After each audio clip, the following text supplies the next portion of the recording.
یہ بات ہے اسلام کی، یہ بات ہے قرآن کی،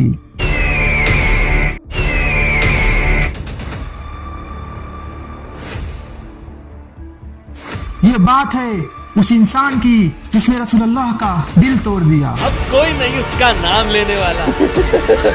یہ بات ہے ابو لہب کی سورہ کوثر کی۔ إنا أعطيناك الكوثر۔ اکثر ہم اپنی نمازوں میں سورہ کوثر کی تلاوت کرتے ہیں، پر افسوس ہم میں سے کتنے ہیں جو اس کا مطلب جانتے ہیں؟ سورہ کوثر کیا ہے؟ اللہ تعالیٰ نے اسے نازل کیوں کیا؟ تم نے سنا طلحہ؟ ہاں، اللہ کے نبی نے ہمیں وہ راز بتایا کوثر کا۔ سبحان اللہ۔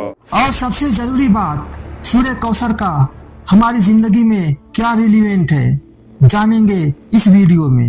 بسم اللہ الرحمن الرحیم۔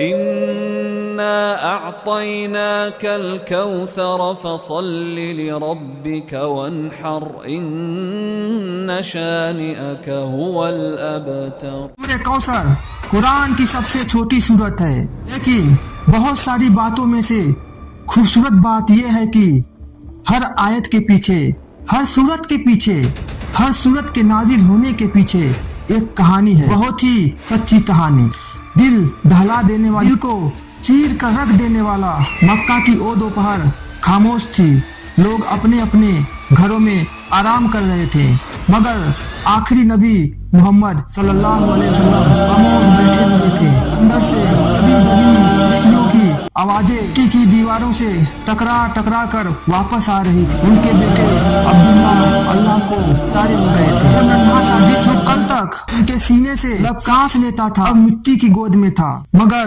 بغل کی دیوار سے ٹیکے لگائے ایک آدمی کھڑا تھا۔ یہ آدمی اور کوئی نہیں بلکہ رسول اللہ کا چچا تھا۔ اس کے اندر اتنی خوشی تھی رسول اللہ کے غم کو دیکھ کر، اور پھر وہ ہنسی سے چلائے، اتیرا محمد، اتیرا محمد،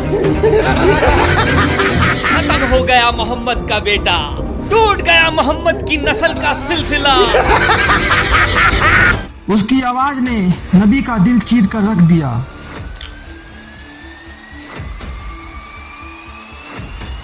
غلاموں کو اس نے کھجوریں بانٹی، اپنے دوستوں کے ساتھ کہے لگائیں، اور سب سے کہتا رہا، تم نے سنا میری جان، میرے بھتیجے کی جڑ کٹ گئی، اب کوئی نہیں اس کا نام لینے والا۔ اس کے ہنسی، اس کے الفاظ ہوا میں صاف بن کر تیر رہے تھے، مگر اللہ نے اپنے نبی کو اکیلا نہیں چھوڑا، انہیں ایک تحفہ دیا۔ یہ تحفہ تھا سورہ کوثر۔ سورہ کوثر میں اللہ نے اپنے نبی سے کہا کہ اے نبی، آپ فکر نہ کریں، ہم نے آپ کو کوثر عطا کیا ہے، بس آپ عبادت کیجئے اپنے رب کی، اور او جو آپ کو بار بار وکیرا محمد، وکیرا محمد کہتا ہے، محمد کی نسل کٹ گئی، محمد کی جڑ ختم ہو گئی، اصل میں ان کی نسل ختم ہو جائے۔ اللہ کے نبی کے چہرے پر مسکان آ گئی، دن ڈھل گیا۔ ابو جہل بیوقوفوں کی طرح ہنستا رہا، اسے کیا خبر کہ اللہ نے اسے جیتے جی برباد کر دیا۔ نسل کٹ گئی۔ تو میرا خیال ہے کہ آپ اس بات کو اپنے دل سے اتار لیجئے کہ سورہ کوثر چھوٹی سورہ ہے، بلکہ آپ یہ ڈیسائیڈ کیجئے کہ اللہ تعالیٰ نے سورہ کوثر ایک تحفے کے طور پر آخری نبی محمد صلی اللہ علیہ وسلم کو دیا ہے، تاکہ انہیں یہ احساس دلایا جا سکے ان کا اسٹیٹس اتنا ہائی ہے، اتنا ہائی ہے، ان کا مقام اتنا اونچا ہے، اتنا اونچا ہے کہ اللہ سبحانہ و تعالیٰ خود انہیں تسلی دے رہے ہیں، ان کو کنسول کر رہے ہیں۔ اروا، سنا تم نے؟ اللہ نے نبی کا مقام اور اونچا کر دیا ہے۔ تو پہلی آیت ہے انا اعطیناک الکوثر۔ تو قرآن میں جب انا کا لفظ آتا ہے تو اس کا مطلب ہوتا ہے کہ کسی بات پہ زور دیا جا رہا ہے، اور اس پہلی آیت کا مطلب ہے بے شک ہم نے آپ کو کوثر گفٹ کی ہے، عطا کی ہے۔ اب کوثر کیا ہے؟ حدیث میں آتا ہے کہ کبھی نہ ختم ہونے والا موتی کے کناروں کے درمیان جنت میں بہنے والا جھرنا ہے۔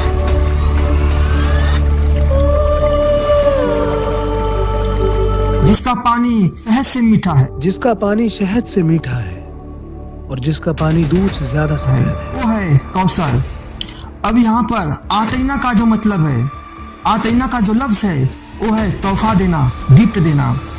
अगर आप आज के मॉडर्न दौर में देखें तो दुनिया में इंसान किसी भी इंसान को कुछ रीजन से गिफ्ट देता है, जैसे किसी से काम निकलवाना हो, किसी की शादी हो, कोई फेस्टिवल हो, या फिर किसी से ताल्लुकात मेंटेन करने हैं, किसी ने कोई अच्छा काम किया हो तो शाबाशी देने के लिए हम तोहफा देते हैं। लेकिन अल्लाह तबारक व तआला ने यहाँ पर आखिरी नबी मोहम्मद सल्लल्लाहु अलैहि वसल्लम को जो तोहफा दे रहे हैं वो तोहफा इस वजह से दे रहे हैं कि उन्हें इम्पोर्टेंट फील कराना चाहते हैं कि सारी कायनात में आप बहुत ज्यादा इम्पोर्टेंट हैं, इतने इम्पोर्टेंट हैं। अल्लाह रब्बुल इज्जत आपको खुद कंसोल कर रहे हैं, आपको मना रहे हैं, आपका मकाम ऊंचा कर रहे हैं। कौसर जन्नत का नहर तो है, इसके अलावा और क्या दिया है अल्लाह ने नबी को तोहफे में? अल्लाह ने हमारे नबी को कुरान दिया है जो हमेशा रहने वाला है। इसके अलावा और क्या तोहफा दिया है अल्लाह ने? और सबसे बड़ा तोहफा ये है, अल्लाह ने अपने नबी का नाम ता क़यामत जिंदा रखा है, अपने नाम के साथ जोड़ दिया है नबी का नाम। इसके अलावा उन्हें बेटियां दी है। बार बार अबू लहब कह रहा था कि बूतेरा मोहम्मद, कोई लड़का नहीं है उनका, क्या नाम चलेगा उनका। आज भी मुसलमान बच्चियों के नाम मोहम्मद सल्लल्लाहु अलैहि वसल्लम की बच्चियों के नाम से रखते हैं, आज भी उन्हें याद करते हैं। इसके अलावा अल्लाह सुब्हानहु व तआला ने आप सल्लल्लाहु अलैहि वसल्लम को सहाबियों का तोहफा दिया है, उनके साथ खड़े थे, जिन्होंने मुंह पे चोटें खाई सिर्फ इसलिए कि इस्लाम हक की राह थी, क्योंकि नबी का पैगाम था। अब अगली लाइन, फसल ले रब्बे का वनहर। अब जब हमने आपको तोहफा दे दिया है तो आपको क्या करना चाहिए? आपको चाहिए कि अपने रब की इबादत करें और कुर्बानी करें। देखो, जनरली दुनिया में दो तरह की इबादत होती है, एक होती है प्राइवेट इबादत, एक होती है पब्लिक इबादत। प्राइवेट इबादत क्या होती है? नमाज पढ़ना, तहज्जुद पढ़ना। पब्लिक इबादत क्या होती है? कुर्बानी करना, उनका गोश्त लोगों में तकसीम करना, लोगों की मदद करना। अल्लाह इस आयत के अंदर दोनों इबादतों का जिक्र कर रहा। अब यहीं पर जो वनहर का लफ्ज है, इसका मतलब होता है कुर्बानी देना। फसल ले रब्बे का वनहर, इबादत कीजिए और कुर्बानी कीजिए। और तीसरी आयत है इन्नसाने का हुवल अब्तर। स्कॉलर कहते हैं सानिया का जो लफ्ज है इसका मतलब होता है दुश्मनी, ऐसी दुश्मनी कि इंसान उसके अंदर अपने अकल खो दे, दिमाग काम करना बंद कर दे। अब आप नोट करिए, अल्लाह के रसूल के घर में एक इंसान का इंतकाल हो जाता है, लेकिन ये अबू लहब हंसी उड़ा रहा है, मिठाइयाँ बांट रहा है, जैसे ये दुनिया में रहने आया है। इसकी अकल ने काम करना बिल्कुल बंद कर दिया है। एक इंसान की जो बेसिक ह्यूमैनिटी होती है, उसकी अकल काम नहीं कर रही। इसकी आज के दौर में मिसाल है जो इजराइल कर रहा है। छोटे छोटे बच्चों को मारना, औरतों को मारना, बूढ़ों को मारना, लोग खाना लेने आ रहे हैं उन पे गोलियां चलाना। तो ये शानिका वाली नफरत है, ऐसी नफरत है जिसमें इंसान का दिमाग काम नहीं करता है, वो अपने गुरूर, अपने ईगो में रहता है। तो अल्लाह ताला क्या कहते हैं? इन्सान का हुवल अबतर। और ये लोग जो आपको कहते थे आपका नाम नहीं चलेगा, कोई आपको नहीं पूछेगा, बहुत अबतर हो गए। वो जिसकी जड़ कट गई, जिसकी नस्ल खत्म हो गई, जो बर्बाद हो गया, जिसको कोई पूछने वाला नहीं, और जो इस बात का सबूत है कि रसूल अल्लाह को सारी दुनिया जानती है और अबू लहब को हम लोग जानते हैं, लेकिन लानत के साथ उसका नाम लेते हैं। आज इस सूरत का हमारी जिंदगी में क्या रिलीवेंस है? कैसे हम इस सूरत को अपनी जिंदगी में उतार सकते हैं? देखिए, आज भी अक्सर ऐसा होता है, हम परेशान होते हैं ना, लोग ताना मारते हैं, चार लोगों में बैठकर बातें करते हैं, मजाक बनाते हैं। इंसान इस तरह की हरकतें करता है कि अगर घर में बेटी पैदा होती है तो अपना माथा पीट लेता है। एक्चुअली ऐसे लोग अबू लहब की सह पर चलते हैं। अबू लहब क्या कहता था? मोहम्मद का कोई बेटा नहीं, खत्म हो जाएगा उसका नाम इसके बाद। उसकी सोच ये थी कि इंसान की जो नस्ल है और सिर्फ लड़के से चलती है। हमारे मुआशरे में ऐसे कितने लोग हैं इस तरह की सोच रखते हैं। वे बेटियों को बोझ समझते हैं, लड़कों से खानदान और नस्ल को चलाने की कोशिश करते हैं। उन्हें लगता है कि उनकी नस्ल तभी चलेगी जब घर में लड़का पैदा होगा, चाहे उस खानदान को मोहल्ले के लोग भी नहीं जानते हों।